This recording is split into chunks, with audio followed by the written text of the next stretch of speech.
Bonjour et bienvenue sur Médien TV Afrique. On est de retour ici à Dakhla pour le 5e forum de Crans-Montana. C'est la 5e fois que ce forum se tient dans cette ville du sud marocain. 1 millier de participants, des dizaines d'organisations internationales, une centaine de chefs d'État et de gouvernements africains participent donc à cet événement depuis vendredi. Beaucoup de thématiques, mais la principale, c'est la jeunesse. Bâtir une Afrique puissante et moderne au service de sa jeunesse. C'était le leitmotiv de cette 5e édition avec de jeunes Africains présents et impliqués dans beaucoup de thématiques. Parmi les premières thématiques, une thématique stratégique, celle de la paix, de la sécurité et de la jeunesse en Afrique. Mon invité, Bersol Exaucé Ngambili Ibam, jeune député du Congo-Brazzaville et président du Conseil national de la jeunesse du Congo, nous fait le plaisir d'être avec nous pour évoquer cette thématique stratégique. Bonjour. Bonjour madame.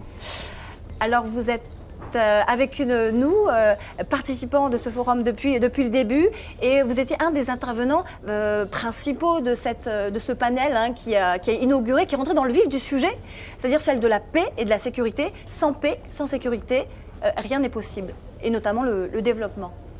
Vous l'avez bien dit, sans paix, sans sécurité, il n'y a pas de développement, il n'y a pas de croissance. Déjà, il faut noter que pour cette édition, la jeunesse est mise au cœur de l'action. Et nous avons bel et bien voulu commencer par ce grand atelier qui parlait de la participation des jeunes, de la consolidation, de la paix et de la sécurité en Afrique. Lors des échanges, il ressort tout de même quelques idées motrices, il ressort quelques outils proposés pour qu'effectivement les jeunes participent réellement et effectivement au processus de paix. Nous avons notifié par exemple la participation des jeunes dans le cadre des processus de paix, la représentativité des jeunes dans les sphères de prise de décision, donc les questions que les gouvernements africains prennent en ligne de compte cet aspect, de voir comment les jeunes peuvent être présents au niveau des assemblées nationales, au niveau des gouvernements, au niveau des directions générales, un peu partout. Parce que, comme le dit, la jeunesse ne doit pas être prise pour une menace, mais plutôt pour une force. Et ensemble, en termes d'une gouvernance intergénérationnelle, donc jeunes et vieux ensemble, construisons notre pays. Et parmi l'un des éléments, si vous permettez, qui a été notifié lors des échanges, il y avait déjà notifié le fait que le chômage des jeunes, le fait que les jeunes étaient oisifs, ça leur poussait quelquefois à s'immiscer dans des choses qui ne les honorent pas. C'est les jeunes qui tiennent les armes. C'est les jeunes qui payent le lot au tribut. Et nous disons qu'il faudrait que cela s'arrête. Il faut aller vers l'entrepreneuriat juvénile, renforcer les jeunes à créer des entreprises, mais aussi à nos États le respect des principes démocratiques parce que, vous le savez peut-être comme nous, il y a certains États africains, à l'orée des élections, tout de suite la paix est menacée. Et ça parce que bon, on ne s'en tient pas toujours au respect des principes démocratiques. Vous parliez de menaces, que certains pourraient voir dans la jeunesse une menace. C'est le sentiment que vous avez aujourd'hui, notamment peut-être dans votre pays? Non, dans mon pays aujourd'hui, je peux être fier. Je peux être fier de dire qu'au bout des combats menés par la jeunesse congolaise, le Congo est quand même l'un des premiers pays à reconnaître, plutôt à ratifier la Charte africaine de la jeunesse, qui a donné naissance au Conseil national de la jeunesse.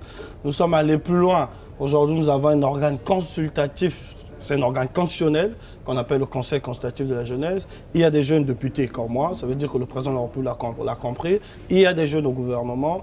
C'est vrai que on n'est pas encore arrivé au bout du combat, mais le rouleau est en train d'être mis en œuvre et je suis fier de mon pays sur les politiques mises en œuvre pour la promotion de la jeunesse. D'autres pays le font aussi, nous l'avons constaté par exemple au Maroc, quand on donne une telle place aux jeunes. Mais il y a quand même certains pays, on ne va pas se le cacher, il y a certains pays où les jeunes ont du mal à évoluer. Nous nous portons comme porte-parole de ces jeunes pour dire à ces chefs d'État, à ces gouvernements qui penseraient que la jeunesse serait une menace, tout simplement qu'elle n'est pas une menace, elle est plutôt une force. Mettez-la à vos côtés parce que nous ne disons pas qu'il faut remplacer les vieux, ce n'est pas ça la logique. Vous serez d'accord avec moi, on dit si jeunesse savait, si vieillesse pouvait. Donc la jeunesse amène plus ou moins le savoir et nos aînés, nos vieux, ils apportent là l'expérience. Ensemble, nous allons mieux construire l'Afrique au nom d'une gouvernance intergénérationnelle mieux assurée. Alors, je rappelle, Bersolex Hossein Gambili Ibam, que vous êtes jeune député du Congo-Brazzaville. Hein, vous êtes jeune, vous avez déjà des responsabilités. Vous allez être parmi ces 60 jeunes leaders, nouveaux leaders de demain qui vont être récompensés tout à l'heure lors de la cérémonie de clôture qui va commencer dans quelques minutes, à laquelle vous allez participer. Vous allez partir et revenir tout à l'heure pour nous faire part de votre sentiment. C'est dans quelques minutes, la clôture donc du 5e Forum Crans-Montana à Dakhla. On va poursuivre, si vous le voulez bien, sur cette thématique stratégique et impérative de la paix en Afrique. Il y a eu la déclaration de Dakhla qui a été adoptée lors de ce panel auquel vous avez assisté. C'est un cadre politique qui donne la possibilité aux jeunes d'aller encore plus loin pour participer à la consolidation de la paix du continent. Expliquez-nous en quoi consiste cette déclaration de Dakhla concernant cette thématique. Vous savez, quand nous organisons, quand nous prenons part au forum, ce n'est pas censé être des forums de trop. Voilà. Chaque forum ou chaque conférence devait avoir un plus. Nous nous sommes rencontrés. Nous avons échangé, mais il fallait bien que nous puissions retenir quelques aspects importants. Mais vous comprenez aussi que c'est bien que nous retenons ces aspects, ces outils, ces moyens que nous voulons mettre en œuvre pour la consolidation de la paix, pour la participation des jeunes dans le cadre de la consolidation de la paix. Il y a plus que nous, il y a les chefs d'État, il y a les chefs de gouvernement. Nous nous sommes dit, si bien que nous avons arrêté ici entre jeunes, il est question que nous le remettons aux autorités habilitées. Nous sommes au Maroc sous la couverture de Sa Majesté le Roi. Et donc l'honneur nous a échu de rencontrer le ministre délégué des Affaires étrangères qui nous a reçus hier. Nous l'avons remis. Nous avons remis la déclaration de Dakhla et nous lui avons demandé de remettre cette déclaration à Sa Majesté le Roi qui sera le porte-parole des jeunes auprès de ses pairs africains pour dire voici ce que les jeunes pensent, voici ce que les jeunes ont dit, comment l'on fait, comment on fait. On met en place une grande mise en œuvre plus haut pour qu'effectivement les jeunes participent réellement dans la consolidation de la paix en Afrique. On va passer à une autre thématique tout aussi importante pour l'Afrique et pour les jeunes aujourd'hui. Hier, dans son message, le roi Mohamed VI a parlé d'une Afrique qui a fait le choix de l'ouverture en refusant la logique de prédation et d'exploitation pure et simple de ses richesses. Ça, c'est nouveau aussi dans la configuration globale, géostratégique du continent. Il faut dire que le Maroc, par là, signe son grand retour aussi en Afrique. Et puis, je suis tout à fait d'accord avec ce que Sa Majesté le Roi dit. Il s'agit là de pouvoir renforcer la coopération sud-sud. Vous savez, c'est pas toujours élégant quand on a un voisin à côté qui peut vous accompagner et qui connaît mieux vos problèmes, qui les comprend mieux, parce que, bon, certainement, il les vit lui aussi, il les a vécus dans son passé. Que ce voisin ne puisse rien faire, que vous retrouvez quelquefois avec des gens dont vous n'aurez pas souhaité, mais la nature vous a ainsi poussé. Et nous pensons que c'est bien que les pays africains puissent s'entraider, ce que nous appelons par la coopération sud-sud, puissent s'appuyer. Ce n'est qu'au nom de cela que nous aurons un panafricanisme qui gagne. Voilà. Entre nous les Africains, je crois que nous avons beaucoup à donner, nous avons beaucoup à faire. Aujourd'hui, il y a certains pays qui sont mieux avancés que les autres. Ils peuvent tirer les autres et ensemble, je crois que nous allons bâtir une Afrique forte et émergente. Une Afrique forte et émergente, une Afrique aussi qui est une chance. Pour le Maroc, c'était l'un des messages forts aussi dans ce qu'a transmis le roi Mohamed VI hier. Qu'est-ce que ça vous inspire ? L'Afrique est une chance pour les Africains que nous sommes. L'Afrique est une chance pour tous nos pays. Parce que, sans l'oublier, nous sommes quand même sur la terre la plus riche au monde. Sans oublier, nous sommes sur une terre culturel, il y a une grande variété de cultures. L'Afrique est riche en tout, en esprit, en tout et pour tout. Et cette chance-là, comme le roi l'a dit, pour qu'elle soit réelle pour nous, il ne faudrait pas qu'elle soit tout simplement utopique, pour qu'elle soit réelle pour nous, il s'agit pour nous de travailler pour que chaque Africain se retrouve.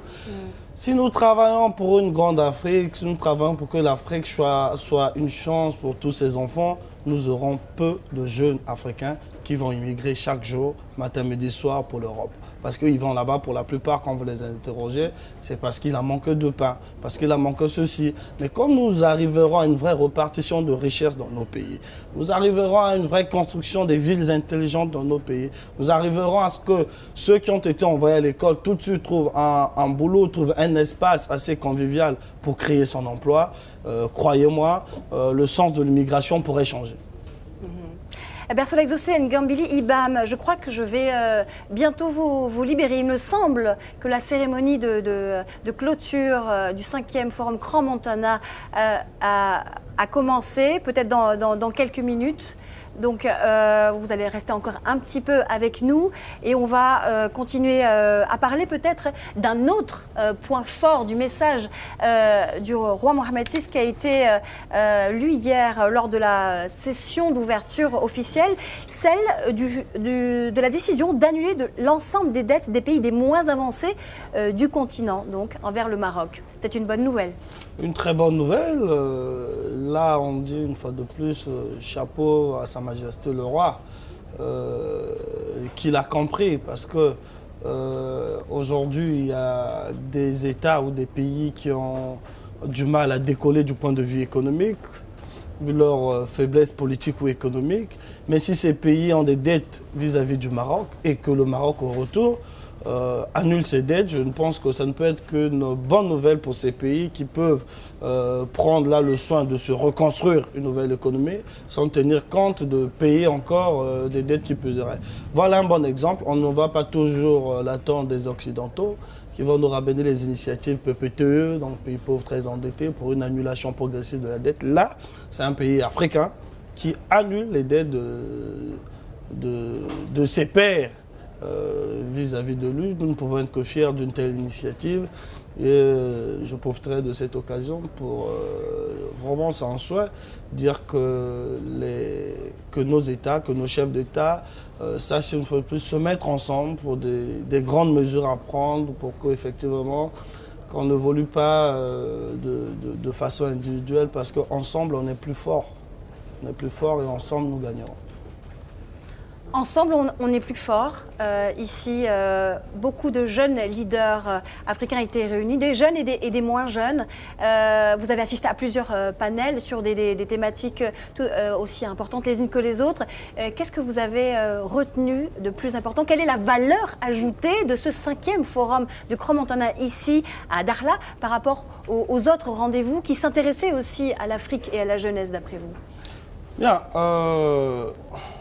La valeur ajoutée ici, il faut reconnaître que dans d'autres forums, les jeunes étaient présents. C'est vrai que les jeunes étaient présents, mais il n'y avait pas cette dédicace à la jeunesse. Là, vous avez vu la plupart des ateliers, on est souvent revenu sur les jeunes et les femmes. Voilà, sur les jeunes et les femmes. Nous avons compris que nous ne pouvons pas bâtir nos pays, nous ne pouvons pas bâtir nos États, on ne peut pas bâtir l'Afrique sans l'implication réelle des jeunes et des femmes. Là, l'Afrique, quand même le continent le plus jeune au monde, le sera encore dans les années à venir. Les femmes occupent une grande place dans nos sociétés, les femmes ont un grand rôle à jouer. Surtout dans l'économie. Surtout dans l'économie. L'économie africaine repose beaucoup sur les femmes, n'est-ce pas? Effectivement. Donc il faudrait, si elle était là l'occasion d'échanger de quelles sont les politiques de développement pour mieux accompagner ces femmes qui font peut-être encore dans le traditionnel, comment mieux les outiller pour que ces femmes apportent une valeur ajoutée, pour qu'elles sortent de la petite économie pour les économies de grande échelle. Et voilà pour moi ce qui a été la valeur ajoutée, mettre au centre, au cœur des échanges et des débats, les jeunes et les femmes. Et nous espérons tout simplement que ce qui a été retenu ici fera son cours pour qu'au bout de l'année prochaine, avant le prochain forum, qu'on essaie d'évaluer ce qui a été. Alors nous voyons en ce moment sur l'écran signature de convention sur la santé. Ce matin, un panel très important. C'était beaucoup plus qu'un panel même, c'était une conférence intergouvernementale. Tous les ministres africains de la santé étaient réunis pour justement faire le point sur ce qu'il reste à faire, sur les urgences, les impératifs en matière de santé, notamment réduire la mortalité infantile, donner accès aux médicaments à tous, à un coût abordable. Sans la santé, comme la sécurité, on ne peut rien faire. Mais sans la santé, vous et nous, on ne serait pas ici. On ne serait même pas debout en train de parler. La santé est un élément, est un facteur très important. C'est un droit auquel tous nous devons bénéficier. Je crois qu'aujourd'hui, on peut le reconnaître, le Maroc, aujourd'hui, en Afrique, est plus ou moins ce hub en matière de santé. On peut aujourd'hui bien se faire soigner au Maroc. Et donc, cet exercice leur a permis de mieux partager des expériences, voir comment ça se passe chez les uns, chez les autres, et ensemble voir comment on peut vraiment avoir les meilleurs soins de santé pour nos compatriotes. Parce que, faut reconnaître que dans nos pays, si je suis malade au Congo, ce n'est pas tout le monde qui peut avoir la facilité de payer un billet pour venir au Maroc se faire soigner. Il faudrait que je puisse avoir la capacité de bénéficier des meilleurs soins dans mon pays. Mon pays. Effectivement, il faudrait qu'on y arrive à cela. C'est déjà bien que nos États le comprennent et qu'ils commencent. On dit même le voyage le plus long commence par un premier pas. Le pas, il est fait et nous espérons que dans les années à venir, nous ne parlerons plus de santé précaire ou de soins de santé précaires, mais plutôt des meilleurs soins de santé donnés à toutes nos populations en tous les endroits possibles. Bersolae Ngambili Ibam, je rappelle que vous êtes mon invité aujourd'hui à Dakhla. On est donc présent ici au 5e Forum du Grand Montana. Ce forum touche bientôt à sa fin. Dans quelques minutes, la cérémonie de clôture va commencer. Elle n'a pas encore commencé. J'ai eu une fausse information tout à l'heure. Donc, dans quelques minutes, elle ne saurait tarder. Vous allez participer à cette cérémonie de clôture parce que vous allez être parmi une soixantaine de jeunes, être récompensés, distingués. Et vous allez être qualifié de jeune nouveau leader de demain, même si vous êtes déjà un leader aujourd'hui dans votre propre pays, au Congo, où vous êtes jeune député. Parlez-nous un petit peu de votre expérience personnelle. Lorsque vous étiez dans le panel de la jeunesse, paix, Afrique et sécurité, vous nous parliez justement de votre prise de pouvoir, que vous n'avez pas attendu qu'on vous donne votre place. Non, mais je le disais à mes pères jeunes, que dans tous les cas, la vie, dans la manière la plus simple, on ne vous donne rien, vous allez le prendre. Vous savez, nous jeunes, on doit quelquefois arriver à sortir des plaintes. Je l'ai encore rappelé ce jour-là que l'Afrique, de tous les temps, de l'indépendance aujourd'hui, ceux qui ont fait l'Afrique, ce ne sont que des jeunes. Que des jeunes. Les Kwame Nkrumah, Feu Kwame Nkrumah, ils étaient jeunes, Thomas Sankara, jeune. Thomas Sankara. Tous, ils étaient jeunes. C'est juste qu'à un moment donné, ils ont compris qu'ils avaient une mission, qu'ils avaient un rôle important à jouer pour le développement de l'Afrique. Et ils avaient découvert leur mission. François Fanon dit, chaque génération a le devoir de connaître sa mission et de l'accomplir ou de la trahir. Notre génération nous devons connaître quelle est notre mission. Si hier, la mission de nos aînés, c'était de faire sortir nos pays de la colonisation, aujourd'hui, quelle est notre mission? Quand nous allons connaître notre mission, nous allons nous mettre ensemble pour travailler dessus. Vous savez, la jeunesse est une force. Si nous nous mettons ensemble, que nous travaillons dur, je crois que forcément, ceux qui sont là vont tenir compte de nous. Parce que, je disais encore, ceux qui sont là sont des hommes comme nous. Vieux ou jeunes, ils restent des hommes. Ils sont pères de famille comme nous. Ils sont comme nous. Alors, qu'est-ce qui empêcherait? Rien. Il s'agit tout simplement pour nous de rassurer nos aînés. Parce qu'il y a aussi ce problème. Vous parliez du phénomène de menace, effectivement. Ouais, vous voulez les rassurer. Il faut rassurer nos aînés que nous ne sommes pas une menace. Il faut les rassurer que nous avons à apporter. Nous voulons apporter de l'eau au moulin. Que nous ne venons pas pour... Il ne s'agit pas de les chasser ou de... Non. On arrive calmement, on apporte, on apprend auprès d'eux. Parce que d'une façon ou d'une autre, ils partiront. Une génération laisse place forcément à une autre génération. Nous voulons déjà apprendre à côté d'eux pour ne pas que quand nous arriverons là, que nous soyons des gens qui ne maîtrisent rien. Voilà. Et au fur et à mesure, nous allons le faire. J'ai donné mon exemple, j'ai dit je suis député à 25 ans. C'est parce que... Vous avez 25 ans Quand j'ai été élu, j'avais 25 ans. Voilà. Élu à 25 ans. Élu à 25 ans, mais ce n'est pas parce que je dormais bien chez moi, ou je suis beau, ou je suis élégant. Ça n'a rien à voir. C'est parce que je me suis levé très tôt. J'ai commencé à militer dans les organisations de jeunesse. J'ai été tout de suite président du Conseil national de la jeunesse. J'ai côtoyé les autres au niveau international. Je me suis battu, je me suis dit, et finalement, j'ai une place à me faire.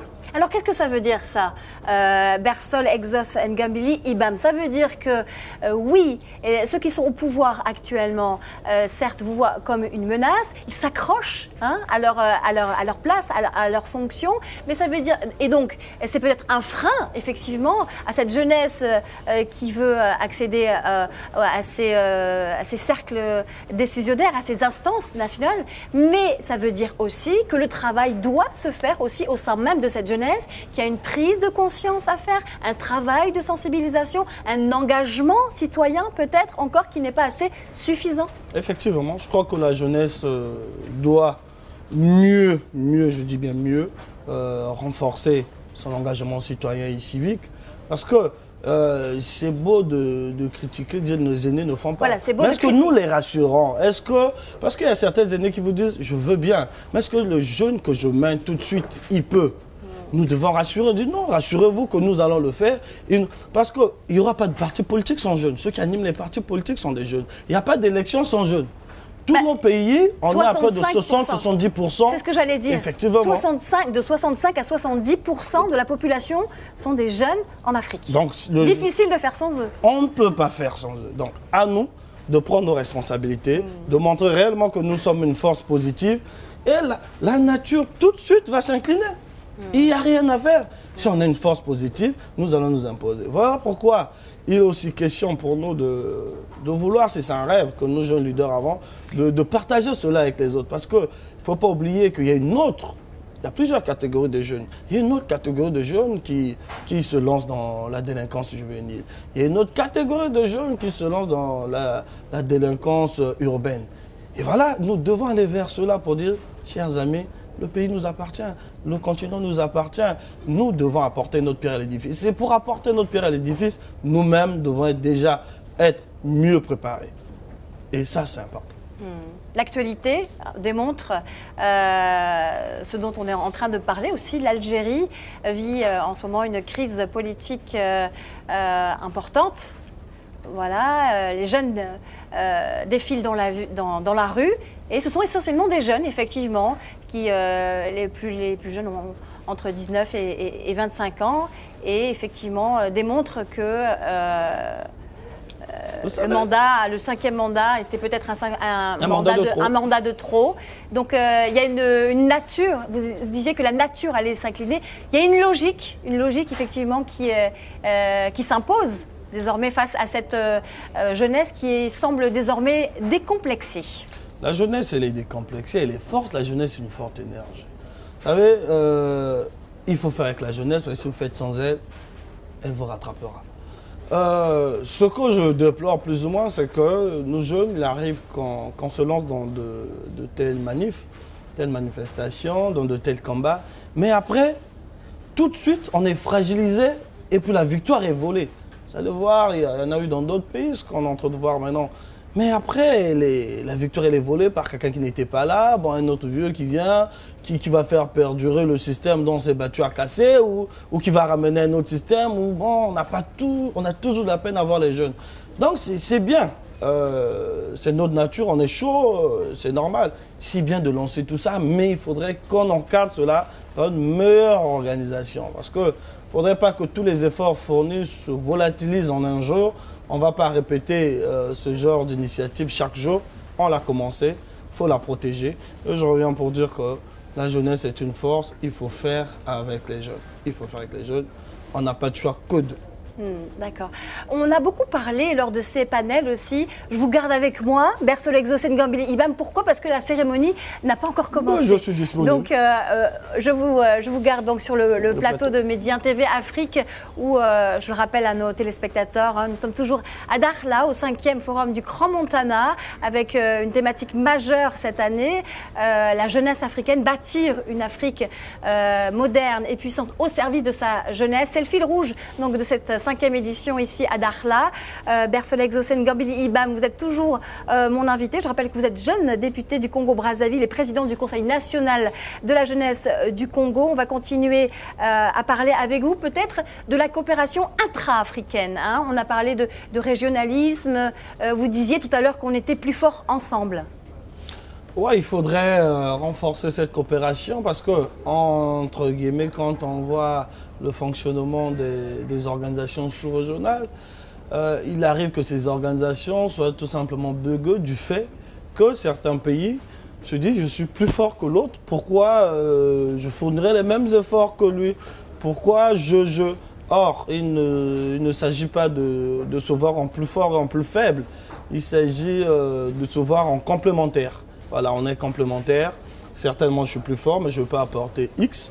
Et le plus faible peut apporter Y. Ou moi, qui suis plus fort, je peux aider que le plus faible devienne fort. Je crois qu'il faudrait, quand on voit ça, aujourd'hui, il y a le ZLEC, la zone de libre-échange, qui sera un grand marché africain, où l'on peut vendre dans tous les pays africains. Mais il s'agit là, il y a certains pays africains qui ont déjà une forte économie, qui ont de quoi vendre, mais il y a d'autres qui ont du mal. Et donc c'est vrai qu'on va tous se lancer, mais il faudrait qu'on tienne compte de la coopération gagnant-gagnant. C'est vrai que c'est une coopération sud-sud. Nous ne venons pas pour forcément… L'avantage c'est celui-là, la coopération sud-sud. Mon voisin qui connaît mes problèmes ne vient pas me dépouiller. Ce qu'aurait fait quelqu'un d'autre, qui ne connaît pas mes problèmes, ma culture, viendra me dépouiller parce qu'il ne voit que ses intérêts. Mais entre nous, au-delà des intérêts, il y a le côté social, il y a le côté humain, il y a le côté où je veux voir l'autre pays africain émerger parce que ensemble, nous pourrons faire mieux, ensemble, nous gagnerons. Bersolexo Sengambili Ibam, je vous donne quelques minutes avec moi donc sur ce plateau, sur le plateau de Médien TV Afrique ici à Dakhla. On va aborder peut-être un autre sujet, celui du numérique comme levier stratégique de développement en Afrique. C'est à l'ordre du jour ici aussi à Dakhla parmi les panels. C'est considéré aussi comme un accélérateur de l'entrepreneuriat féminin, mais pas seulement. Il y a eu une expérience particulière ici à Dakhla. C'est la nouveauté, c'est que le forum a décidé d'aller à la rencontre des habitants de Dakhla. Il y a eu un Learning Center de la fondation Fosbukla qui s'est invité donc au cœur de la ville pour transmettre des bonnes pratiques pour développer une activité économique grâce au numérique. C'est un levier indispensable également pour le développement. Aujourd'hui, dans tous les cas, la génération actuelle, on l'appelle génération numérique. On ne peut pas s'en passer. Les grandes économies aujourd'hui sont basées forcément sur le numérique. Il y a certains pays, quand vous allez, vous n'avez pas besoin de la monnaie fiduciaire, c'est-à-dire la monnaie en papier. Vous utilisez tout simplement la monnaie scripturale, donc vous avez une carte où tout est acheté par carte. Et ça avance. Je crois que l'Afrique ne peut pas être en marge du numérique. La jeunesse africaine non plus, les femmes d'Afrique non plus. Et donc, il est question, il y a certains pays qui sont très avancés dans le numérique, c'est déjà bien, mais il sera question d'aller au-delà dans d'autres pays, dans d'autres recoins aussi d'Afrique, où les gens ne connaissent pas toujours le numérique. Mais aussi, quand on parle du numérique, je me relever en fait, il y a certains jeunes africains qui utilisent le numérique tout simplement pour insulter ou faire de l'opposition sur les réseaux sociaux. Je crois qu'on devait aller au-delà de tout ça. C'est la version sombre. Voilà, oui, c'est la version sombre du numérique. Mais la jeunesse africaine devrait plutôt mieux profiter du numérique, surtout pour ceux qui veulent se lancer en entrepreneuriat. Quand vous vous lancez en entrepreneuriat, les entreprises les moins chères à créer sont les entreprises du numérique. Vous avez votre ordinateur, une connexion Internet, vous pouvez créer une entreprise sur Internet et vous commencez à avoir de l'argent. Vous pouvez commencer à vendre des trucs en ligne. Il y a du e-commerce aujourd'hui, il y a du e-booking, il y a plusieurs choses que nous pouvons faire en ligne. Et je crois que la jeunesse africaine doit prendre à bras le corps cet outil important et ensemble voir comment est-ce que le numérique peut être un facteur important, il est déjà, de développement pour l'Afrique. Je vais vous libérer, je pense, dans quelques minutes, la cérémonie de clôture auquel vous allez être vous-même distingué parmi une soixantaine de jeunes nouveaux leaders de demain. Je vous rappelle qu'on est toujours ici à Dakhla, au 5e forum du Grand Montana. Je rappelle que vous êtes jeune député du Congo-Brazzaville, président du Conseil national de la jeunesse du Congo. Merci pour votre participation. Vous allez aller à la cérémonie, vous allez prendre votre récompense et on vous attend donc pour que vous nous montriez cette distinction. Je vais vous ma distinction. Voilà, et nous recueillerons votre sentiment à l'issue de cette cérémonie de clôture de ce 5e forum de Grand Montana à Dakhla. Je vous remercie. C'est moi qui vous remercie, madame, pour ces échanges fructueux. Merci. Restez sur Médien TV Afrique. Vous êtes toujours à Dakhla, au Palais des Congrès, où s'achève bientôt le 5e forum du Grand Montana à Dakhla. Je vous dis à tout à l'heure. Vous restez connectés. La cérémonie de clôture et la déclaration finale de Dakhla, c'est dans quelques instants sur Médien TV Afrique.